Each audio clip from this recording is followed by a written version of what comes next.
दोस्तों, आज हम बात करने वाले हैं एक ऐसे वायरल बाबा की जो कथा सुनाते सुनाते कभी कृष्णा जी का नाम भूल जाते हैं, कभी लड़कियों की जवानी गिनने लगते हैं और कभी सीधे भागवत पुराण को ही एडिट कर देते हैं। तो आज यार शुरू करते हैं बिना किसी बख्श। प्रभु रुक जाओ थोड़ी देर।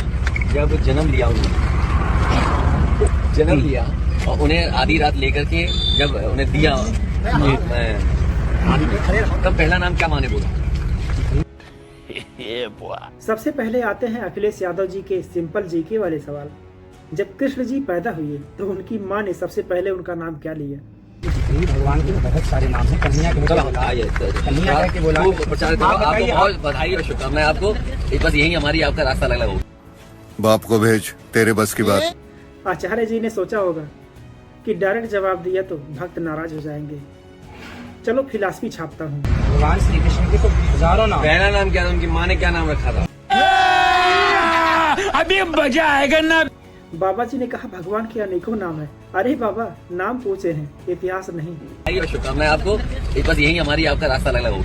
दोस्तों, ये था संत जी का स्पिरिचुअल फेल मूवमेंट। अब आते हैं सबसे क्रेंज मूवमेंट पर। जब महाराज जी ने माइक उठाया और बोले 25 की होने तक की लड़कियां 2-4 जगह मुंह मार चुकी होती हैं। देखा आपने लापरवाही का नतीजा है। क्योंकि अब लड़कियां लाते हैं 25 साल की।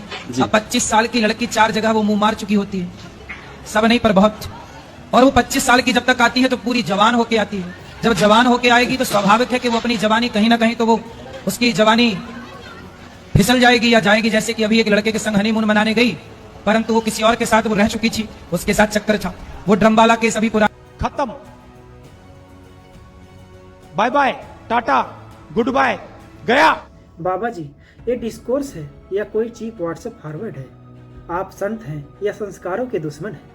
भक्ति में भद्दा मजाक क्यों घुसड़ रहे हैं?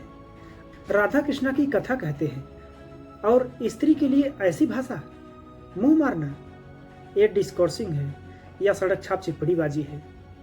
और फिर आता है आचार्य जी का स्क्रिप्ट राइटर मूवमेंट, जब ये बोले कि भागवत के 10वें अध्याय में लिखा है राधा भंते। पैसा ही पैसा होगा। भागवत जी के 8वें स्कंद के 10वें अध्याय में लोग कहते हैं भागवत जी में राधा का नाम नहीं है, राधा का नाम नहीं है। ये लोग गलत कहते हैं। अच्छा, हमको सिखा रिया है। जो भी कहता है गलत कहते हैं। लिखा हुआ मैं आपको श्लोक दिखा रहा हूं। भागवत जी के 8वें स्कंद के 10वें अध्याय में श्लोक नंबर 40 है, लिखा है उद्यतायुध दौरदंडई राधावंतो भटान मृधे। राधावंतो लिखा, स्पष्ट लिखा गुरु जी। वाह क्या सीन है, वाह क्या सीन है। ऐसा है, नाश मत करिए।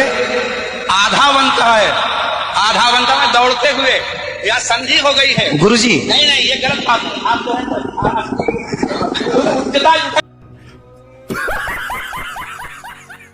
जैसे ही उनके बगल में बैठे संत ने रोका, आचार्य जी का डाटा एक्टिवेट हो गया। भाई, पुरानी किताबें एडिट नहीं होती, नेटफ्लिक्स नहीं है कि राधा भंते न्यू एपिसोड डाल दिया। अब सुनिए वो मास्टर साहब जो अपने स्टूडेंट से कहते हैं, बच्चों, अगर किसी को कृष्ण का नाम नहीं पता तो उनकी कथा सुनाने का हकदार नहीं है। अब अखिलेश यादव जी ने सवाल पूछ लिया। एक तुमने देखा, एक वीडियो आई अनिरुद्धाचार्य की। उन्होंने कहा कि जब भगवान कृष्ण जी को पहली बार गोद में लिया तो उनको क्या बुलाया गया था? प्रभु रुक जाओ थोड़ी देर। जब जन्म लिया उन्होंने, जन्म लिया और उन्हें आधी रात लेकर के जब उन्हें दिया, तब पहला नाम क्या माने बोला? भाई मजा आया, और मैं ये जो मजा है हिंदुस्तान के हर व्यक्ति को देना। भगवान के बहुत सारे नाम हैं। कन्हैया के बोला प्रचार करो। आपको बहुत बधाई और शुभकामनाएं। आपको बस यही हमारी आपका रास्ता अलग हो। अब उनको वासुदेव बुलाया गया था। अब अनिरुद्धाचार्य जी को पता ही नहीं है इस बारे में कुछ भी। उन्होंने कहा कन्हैया बुलाया था। बहुत सारे नाम है ईश्वर के। अब तुम जिनकी कथा कर रहे हो, तुम्हें उनकी कथा नहीं पता है और तुम कथावाचक हो। मास्टर साहब ने साफ कहा कि भक्ति के नाम पर ड्रामा बंद करो। तो सच्चाई यही है, जो खुद नहीं जानता वो दूसरों को क्या बताएगा। तो दोस्तों, जब संत स्टोरी टेलर से ज्यादा सेल्फ मेड स्क्रिप्ट राइटर बन जाए, जब महिलाओं की डिग्निटी पर बयानबाजी हो जाए, ज्ञान कम आई, तो समझो सत्संग अब वायरल व्यूज के लिए हो रहा है। आचार्य जी, कथा में भगवान का नाम बताइए, ना कि किसी का कैरेक्टर बताइए। दोस्तों, वीडियो कैसा लगा कमेंट में जरूर बताइएगा और आचार्य के लिए 2 शब्द कमेंट बॉक्स में जरूर लिखिएगा।